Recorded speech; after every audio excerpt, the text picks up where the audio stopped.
Hello, today we're going to do probability, and in particular probability using sample space diagrams to help us.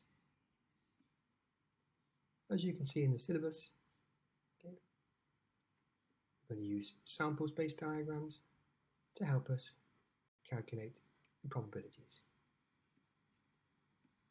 And in the formula booklet, you'll see the formula that we're going to use to help us. So a sample space diagram takes the form of a table usually, and it shows the set of all the possible outcomes.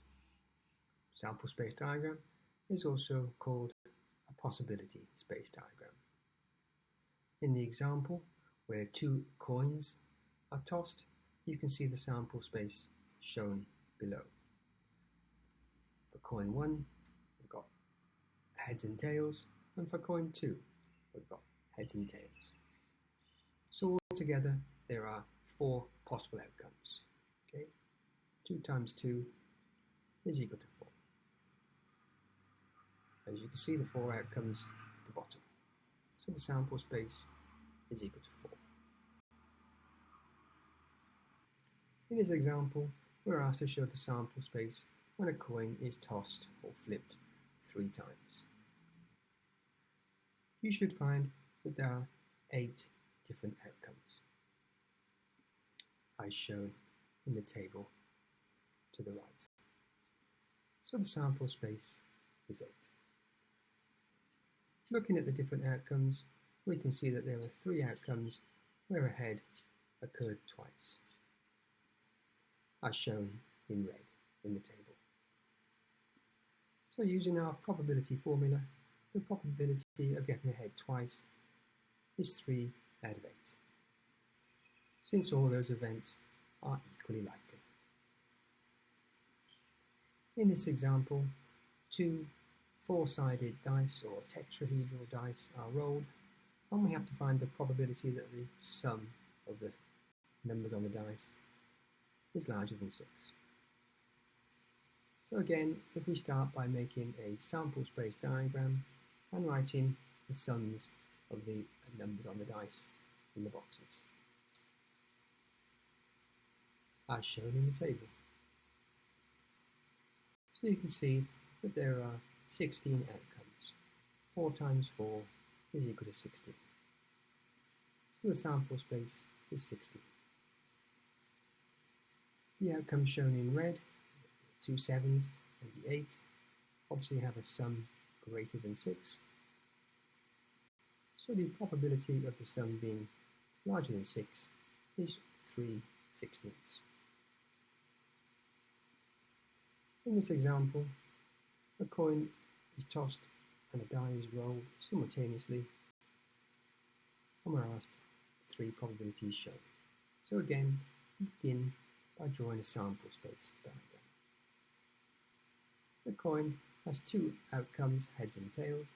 The die has 6 outcomes, numbers 1 to 6. So the sample space is 2 times 6, which is equal to 12. 2 times 6 is equal to 12. You can see the 12 outcomes in the table. So the sample space is 12. To find the probability of tossing a head, we can see that there are 6 outcomes here where a head is occurring, where the number on the dice is respectively 1 through 6. So the probability of a head is 6 out of 12, or 1/2. The probability of tossing a tail and rolling a 5 is just the 1 outcome in the table, just that one there. Oops. That one there. There we go. So the probability is 1/12. And finally, the probability of tossing a tail or rolling a 5 have been highlighted in yellow. You can see there are 7 points shaded, so the probability is 7/12. In this example, 2 dice are rolled and the scores added together, and we have to find the probability that the sum on the dice is 7. So again, we start by drawing a sample space diagram. Die 1 has 6 outcomes, and die 2 has got 6 outcomes, so 6 times 6 gives us 36 outcomes altogether, as shown in the table. So the sample space is 36. And you can see that 6 of those outcomes, the sum is 7.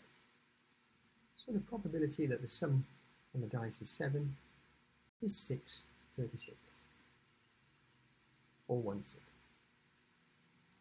In this final example, the target shows a dart game, and we have to find the probability of scoring a 2, or the probability of scoring a 1. So we first need to identify the sample space. The sample space, of course, is the entire dartboard.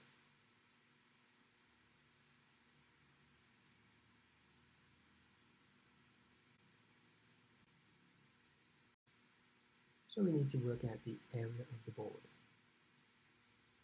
So it's a circular board, so we're going to use the area of the circle and the radius of the circle. So we've got 10 here, 10 here, and 20 here. So 10 plus 10 plus 10 plus 20, will give us our 40 centimetre radius.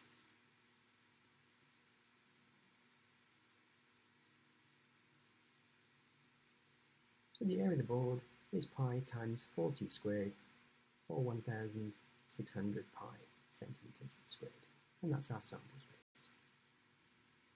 In order to score a 2, that's the green section of the middle, we need to find the area of the centre, and the radius of that section is 10 centimetres, as shown in the diagram.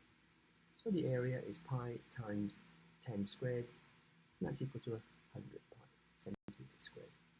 So finally, to work out the probability of scoring a 2 with the dart, it's 100 pi over 1,600 pi, and that's equal to 1/16.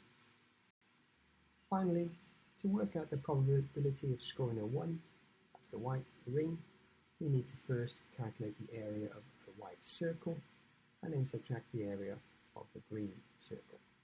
So the area of the white circle is pi times its radius, and its radius is 20, 10 plus 10, so pi times 20 squared equal to 400 pi centimetres squared. And then subtracting the area of the green centre from the white circle gives us 400 pi take away 100 pi, and that's equal to 300 pi centimetres squared. So finally, the probability of scoring a 1 is 300 pi divided by 1,600 pi, and that's equal to 3/16.